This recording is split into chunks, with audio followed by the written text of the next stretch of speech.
Okay, अब ध्यान दो। सबसे पहले हम लोग क्या करेंगे, 8th क्वेश्चन करेंगे।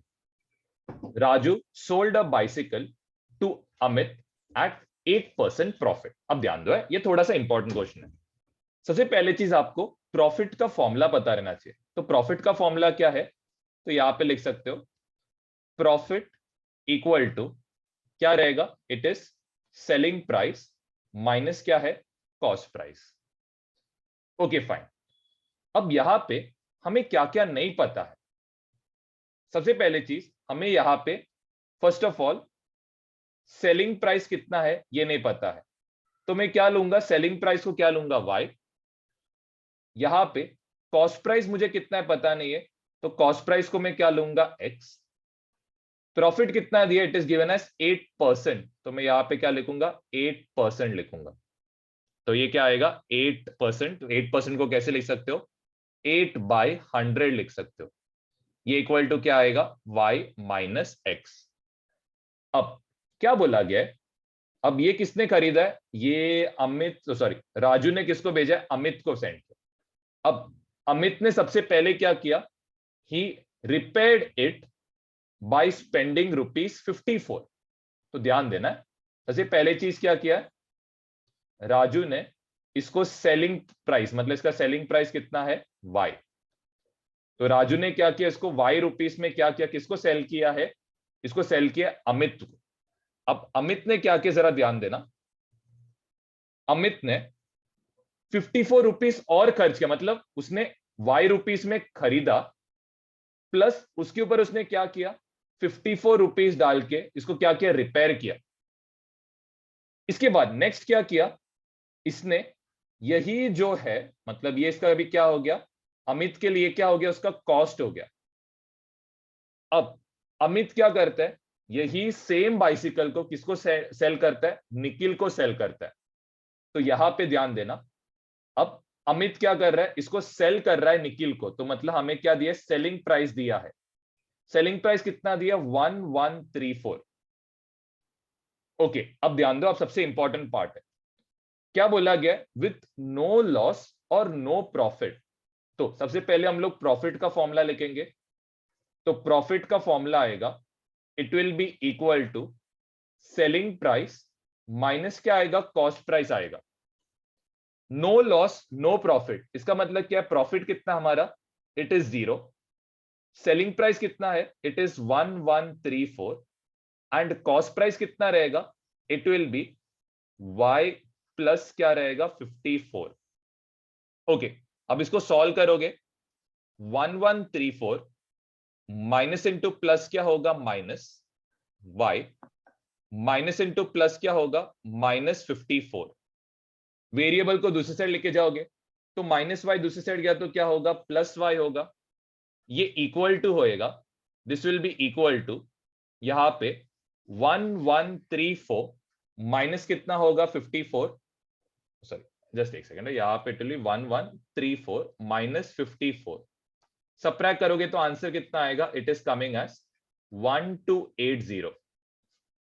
तो ये हमारा क्या हो गया, y का मतलब ये हम लोग का सेलिंग प्राइस जो राजू को सेल किया वो मिल गया हमें। So it is how much, it is कितना रहेगा यहाँ पे, 1280। चल ये भी हमें मिल गया। यहां तक किसी को पहले इसको सबट्रैक्ट करोगे तो ये 1080 आएगा, जस्ट वो जस्ट मिस्टेक हो गया, तो करेक्शन 1080 आएगा।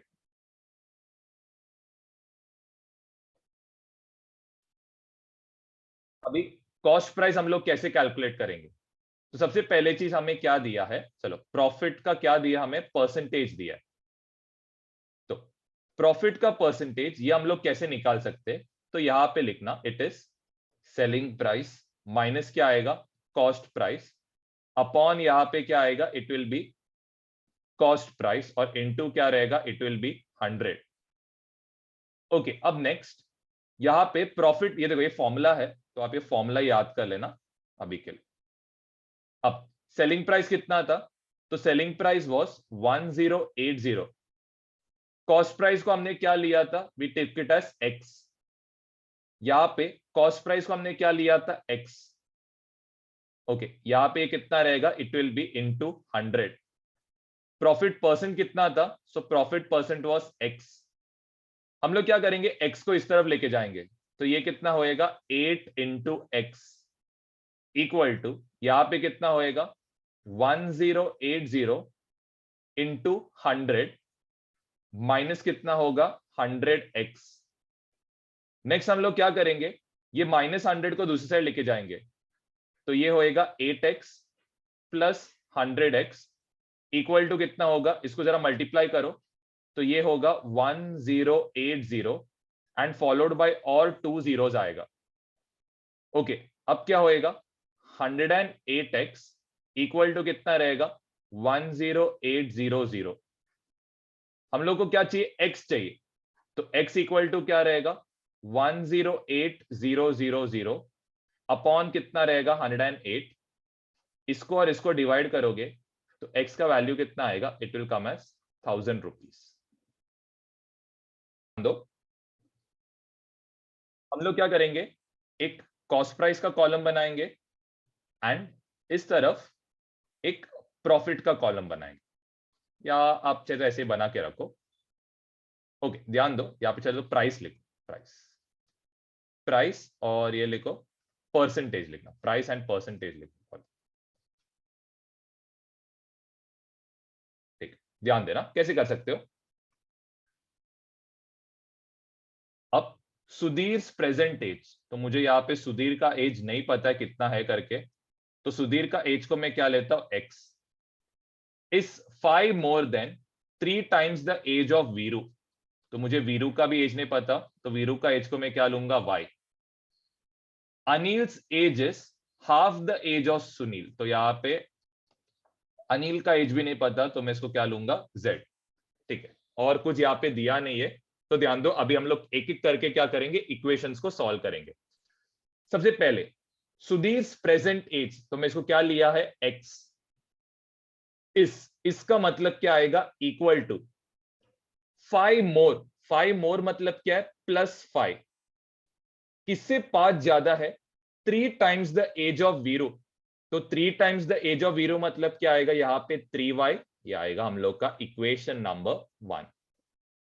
ओके, नेक्स्ट हमें क्या दिया है अनिल्स एज, तो अनिल्स एज क्या है z, इसका मतलब क्या आएगा इक्वल टू हाफ, हाफ का मतलब क्या आएगा 1/2 द एज ऑफ सुधीर, तो सुधीर का एज क्या है x। चलो, ये हो गया हम लोग का इक्वेशन नंबर 2। लास्ट में क्या बोला है, if the ratio of sum of Sudhir age, तो रेशियो दिया है, रेशियो मतलब हमें क्या करना पड़ेगा divide, sum of Sudhir age क्या है x एंड वीरूस एज, तो वीरूस एज क्या है y, 2 मतलब नीचे का part, 3 times the Anil's age, तो 3 times अनिल्स एज मतलब क्या 3z, इसका मतलब क्या आएगा इक्वल टू 5 अपॉन क्या आएगा 6 आएगा। ओके, अब मैं क्या करूंगा, इसको जरा सा क्रॉस मल्टीप्लाई करूंगा, तो 6 क्या होगा x प्लस y को मल्टीप्लाई, 5 क्या होगा 3z को मल्टीप्लाई, 6 इंटू एक्स क्या होगा 6x, 6 इंटू वाई क्या होगा 6y, 5 इंटू 3z कितना होएगा 15z। अब ध्यान देना, अब क्या करो, हर एक चीज को किस में कन्वर्ट करो, x में कन्वर्ट कर दो। कैसे कर सकते हो जरा ध्यान देना, देखो z के बदले में क्या लिखूंगा, z के बदले में लिखूंगा हाफ x लिखूंगा, तो ध्यान देना ये हो जाएगा 6x 6y 15, z के बदले में क्या लिखूंगा हाफ x लिखूंगा। चलो ये पार्ट हो गया। अब y को हमें x के टर्म्स में लिखना है, तो कैसे लिख सकते हो ध्यान देना, यहां पे मैं सबसे पहले क्या करूंगा x +5 इधर गया तो क्या होगा -5 होगा, इक्वल टू क्या होगा 3y, मुझे सिर्फ y चाहिए, तो y इक्वल टू क्या होगा x -5 अपॉन क्या होगा 3। अब ध्यान देना कैसा होएगा आपका इक्वेशन, 6 इंटू एक्स, 6 y के बदले यहां पे आएगा x -5 अपॉन 3, ये हो जाएगा 15 इंटू 1 कितना होएगा 15 x अपॉन कितना होगा 2, तो आपने क्या किया, सबको किस में कन्वर्ट किया, एक्स में कन्वर्ट कर दिया। अब ये 3 और ये 6 कैंसिल आउट होकर कितना होएगा 2, तो यहां पे कितना बचेगा 6x plus 2 into x minus 5 equal to क्या होगा 15x अपॉन क्या आएगा 2। अब सबसे पहले यहाँ पे फ्रैक्शन है, तो ये 2 को आप कहां लेके जाओगे, दूसरे साइड लेके जाओगे, तो 2 इधर आएगा, ये होएगा 6x plus 2 into x minus 5, ये इक्वल टू कितना रहेगा 15x। 2 इंटू 6x ये होगा 12x, 2 इंटू 2 कितना होगा 4, इंटू क्या आएगा x माइनस 5 इक्वल टू क्या होगा 15x, ये हो गया 12x। 4 इंटू एक्स कितना होगा 4x, 4 इंटू माइनस 5 कितना होगा -20 इक्वल टू क्या होगा 15x। इन दोनों को ऐड करोगे तो ये होगा 16x प्लस 15x इधर गया तो क्या होगा -15x, -20 दूसरी साइड गया तो क्या होगा +20। दोनों को सब्ट्रैक्ट करो, x इक्वल टू कितना आ रहा है, इट इज कमिंग एज 20। चलो x मिल गया, अब मैं z ढूंढ सकता हूं। z क्या है, इट इज 20 का हाफ, तो z का वैल्यू कितना, it is coming as 10। y भी मैं ढूंढ सकता हूं, कैसे, x माइनस 5 अपॉन 3 करो, तो ये होगा 20 माइनस 5 अपॉन 3 इक्वल टू क्या होगा y। 20 माइनस 5 इज 15, 15 अपॉन 3, तो y का वैल्यू कितना आ रहा है, इट इज कमिंग एज 5।